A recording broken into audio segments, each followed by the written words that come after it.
देखिए WWE में वही मियां खलीफा की खतरनाक फाइट और साउथ फिल्म इंडस्ट्री की ऐसी जोड़ियां जो दिखती हैं लंगूर के हाथ में अंगूर और इतिहास से जुड़ी कही जाने वाली जोधा असल में कोई थी ही नहीं और भारतीय नोटों पर तस्वीर के लिए गांधी जी को ही क्यों चुना गया और जानिए अपने अंतिम वक्त में इन अभिनेत्रियों की क्या थी आखिरी इच्छा। फैक्ट नंबर 12 दोस्तों, WWE में कई बार फीमेल फाइटर्स के साथ इतनी बुरी फाइट होती है जिसे देखकर आप भी डर जाएंगे। जैसे कि इस वीडियो में देखिए कैसे इस फाइटर ने लेडी फाइटर के पीछे बुरी तरह से लगातार वार किया। एक बार मियां खलीफा भी रेसलिंग के इस शो में जा पहुंची जहां पर वो एज अ स्टार गेस्ट गई थी, लेकिन वहीं एक फाइटर से मियां खलीफा की नोकझोंक इतनी हो गई कि उन्हें दूसरे फाइटर द्वारा बचाया गया। और इतना ही नहीं, बैक स्टेज पर मियां खलीफा जब फाइट ट्रेनिंग के लिए गई तो वहां फीमेल फाइटर ने उनके साथ कुछ यूं बर्ताव किया। ये वीडियो इंटरनेट पर काफी वायरल हुई। फैक्ट नंबर 11 उत्तर प्रदेश की ऐसी घटना जहां एक व्यक्ति खोई हुई बच्ची को बेचने जा रहा था, लेकिन उसी लड़की ने उसकी जिंदगी बदल दी। दरअसल 5 साल की एक लड़की रेलवे स्टेशन पर खो गई। वो लड़की उस व्यक्ति से टकरा गई जो ऐसी लड़कियों की तलाश में रहता था जिसे वो बेच सके, और इसके साथ भी यही हुआ। ये शख्स 1500 लड़कियां बेच चुका था, लेकिन इस बार इस बच्चे की आवाज और चेहरा उस इंसान के दिल में इस कदर बस गया कि उसे अपनी सारी गलतियों का एहसास हुआ और अगले दिन ही उसने बच्ची को वापस लाकर एक एनजीओ को सौंप दिया ताकि वो उसके परिवार का पता लगा सके।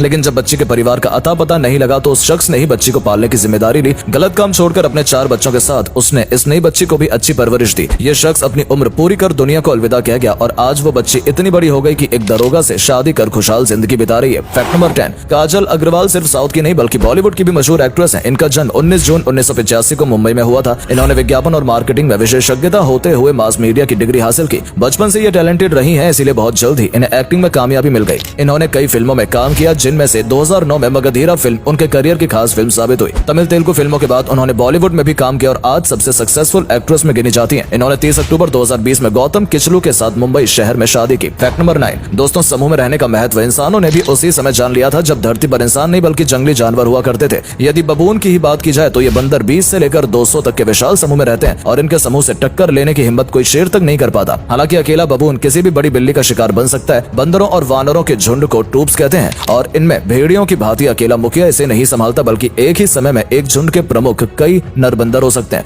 बंदरों में मादाएं और नर झुंड में एक दूसरे से दूरी भी रखते हैं। आमतौर पर नरों की टोली अलग और मादाओं की टोली अलग बैठती है। वानरों की किसी भी प्रजाति में इंसानों से जुड़ी कई आदतें देखी जाती हैं। फैक्ट नंबर 8 दोस्तों, साउथ फिल्म इंडस्ट्री की कुछ जोड़ियां ऐसी भी हैं जिन्हें देखकर आप भी कहेंगे कि ये तो लंगूर के हाथ में अंगूर है। जैसे इन दिनों तमन्ना भाटिया अपने बॉयफ्रेंड विजय वर्मा को लेकर काफी ज्यादा सुर्खियों में है। एक तरफ फिल्मों में लीड रोल निभाने वाली खूबसूरत तमन्ना है तो वहीं दूसरी तरफ विलेन के किरदार में नजर आने वाले विजय वर्मा है। इसी तरह नयनतारा और उनके पति जो कि फिल्म मेकर शिवम है, इनकी जोड़ी भी लोगों को कुछ खास पसंद नहीं आई और जब महालक्ष्मी ने अपनी शादी की फोटो शेयर की थी तो उन्हें देखकर तो हर कोई हैरान था। फैक्ट नंबर 7 दोस्तों, बॉलीवुड की ऐसी अभिनेत्रियां भी रही हैं जिनकी अंतिम इच्छा ये थी कि उन्हें 16 श्रृंगार करके यानी दुल्हन की तरह तैयार करके ही दुनिया से विदा किया जाए, जिसमें सबसे पहले थी स्मिता पाटिल। उनकी इच्छा के अनुसार ही उन्हें दुल्हन की तरह तैयार करके उनका अंतिम संस्कार किया गया था। इसके बाद श्रीदेवी भी थी जिनकी इच्छा थी कि उनके अंतिम संस्कार पर उन्हें अच्छे से तैयार करके दुनिया से विदा किया जाए, और दिव्या भारती जो बहुत जल्द ही दुनिया को विदा कह गई, उनका भी सोने के गहनों और चुनरी से सजाकर उन्हें अंतिम संस्कार किया गया था। फैक्ट नंबर 6 दोस्तों, कई हिंदू बॉलीवुड एक्ट्रेस ने अपने जीवन साथी के रूप में मुस्लिम व्यक्ति को चुना, जिसमें ऋचा चड्ढा है जिन्होंने फुकरे फिल्म के एक्टर अली फजल से शादी की है और इनकी लव स्टोरी भी फुकरे फिल्म के सेट से शुरू हुई थी। इसके बाद स्वरा भास्कर जिन्होंने मुस्लिम व्यक्ति से शादी की, इनका नाम फहद अहमद है। ये एक राजनीतिक कार्यकर्ता है। इनके अलावा शाहरुख खान और गौरी खान, करीना एंड सैफ का नाम भी शामिल है। फैक्ट नंबर 5 दोस्तों, फिल्म इंडस्ट्री में फैशन के लिए छोटी ड्रेस पहनना कोई बड़ी बात नहीं है, लेकिन नोरा और मौनी रॉय दो ऐसी एक्ट्रेस हैं जिन्हें अपने अजीबोगरीब फैशन के लिए नेगेटिव कमेंट्स सहने पड़ते हैं। अक्सर ये दोनों ही इतनी ज्यादा बॉडी फिटिंग की ड्रेस में नजर आती हैं जिन्हें देखकर हर कोई हैरान रह जाता है। और वहीं आप मौनी का फोटोशूट देखेंगे तो आपको भी लगेगा कि ये फोटो में अपने चेहरे की जगह कुछ और ही दिखाने की कोशिश कर रही हैं। एक तो पहले ही डीप नेक ड्रेस पहनती हैं और उसमें भी इतना झुककर फोटोशूट कराती हैं, न जाने ये बॉलीवुड का फैशन कहां जा रहा है। फैक्ट नंबर 4 31 जुलाई वर्ष 1761 को एक काली अंधियारी रात में फ्रांसीसी समुद्री जहाज मेडागास्कर से मॉरिशस की ओर जा रहा था, जिसमें गैर कानूनी रूप से इंसानों को गुलाम बनाकर दूसरी जगह बेचने के लिए ले जाया जा रहा था। अचानक वो रास्ता भटक गया और जहाज चट्टान से टकराकर चूर चूर हो गया। करीब 200 लोग जान बचाकर एक आइलैंड पर पहुंचे, मगर यह रेत का आइलैंड था जहां दूर दूर तक रेत और झाड़ियों के सिवा कुछ नहीं था, न पानी न खाना। कई वक्त बाद डूबे जहाज का मलबा निकालकर एक नाव बनाई गई जिसमें सिर्फ गोरे लोग देश की ओर पहुंचे और बाकी बचे काले लोग उसी आइलैंड पर फंसे रहे। तकरीबन 15 साल बाद उस आइलैंड पर मदद के लिए जहाज भेजा गया जहां सिर्फ 7 महिलाएं ही बची थी। सब हैरान थे कि जिस आइलैंड पर जीवित रहना असंभव था वहां कैसे ये महिलाएं रह पाई थी। फैक्ट नंबर 3 दोस्तों, क्या आपने कभी सोचा कि इंडिया के नोटों पर गांधी जी का ही चेहरा क्यों है? 1996 में महात्मा गांधी के फोटो के साथ लगभग सभी नोट जारी कर दिए गए। गांधी जी की जो फोटो आप नोट पर देख रहे हैं वो कोलकाता में खींची गई थी। दरअसल भारतीय नोटों पर पहले कई राष्ट्रीय और धार्मिक चिन्ह छपा करते थे। चिन्हों की नकल करना आसान होता था, जिसके कारण सिक्योरिटी के लिए किसी इंसान के चेहरे की जरूरत महसूस हुई और उस समय किसी का भी चेहरा लगा देना विवाद बन सकता था। वहीं महात्मा गांधी देश में सभी के लिए समान थे। लोग गांधी जी को अपना आदर्श मानते थे। इस वजह से महात्मा गांधी के चेहरे पर आखिर मोहर लगी और साल 1987 में 500 500 रुपए के नोट पर गांधी की फोटो छप गई, जबकि साल 1969 में 1 रुपए के नोट पर पहली बार गांधी जी की फोटो छापी गई थी। फैक्ट नंबर 2, दोस्तों रोज नहाना एक अच्छी आदत है। इसी के साथ शास्त्रों में भी नहाने से जुड़ी कई मुख्य बातें दी गई हैं, जैसे सुबह सूरज के निकलने से पहले स्नान कर लेना चाहिए। सुबह 8 बजे के बाद स्नान करना अच्छा नहीं माना जाता है। यदि आप किसी पवित्र नदी में स्नान करते हैं तो 11 या 21 डुबकी लगाना अच्छा होता है। और ये भी कहते हैं कि किसी को भी पूरे वस्त्र उतारकर नहीं नहाना चाहिए, इससे जल देवता का अपमान होता है और जो व्यक्ति रोज नहाकर पूजा करता है उसके पास नकारात्मक ऊर्जा कभी नहीं आती है और वो व्यक्ति स्वस्थ और दीर्घ आयु होता है। फैक्ट नंबर 1, दोस्तों जोधा अकबर से जुड़ी कई कहानियां आपने सुनी होंगी। कहा जाता है कि जोधा बाई बेहद खूबसूरत थी और हिंदू होने के बावजूद अकबर उनसे प्यार में पड़ गए थे। लेकिन आपको जानकर हैरानी होगी कि कुछ इतिहासकार जोधा को मात्र काल्पनिक पात्र बताते हैं। इतिहास के पन्नों में कहीं भी जोधा का नाम तक नहीं है। अकबर की एक हिंदू पत्नी जरूर थी जिसका नाम जोधा नहीं बल्कि हीर कुंवर था, और वो किसी राजपूत की नहीं बल्कि एक दासी की पुत्री थी। राजा भारमल ने अपनी पुत्री की जगह दासी की पुत्री हीर कुंवर को हरका बाई बनाकर अकबर के साथ भेजा था और उनका कन्यादान किया था। उम्मीद है आपको आज की वीडियो पसंद आई होगी। अगर हाँ तो वीडियो को लाइक और शेयर जरूर करें। धन्यवाद।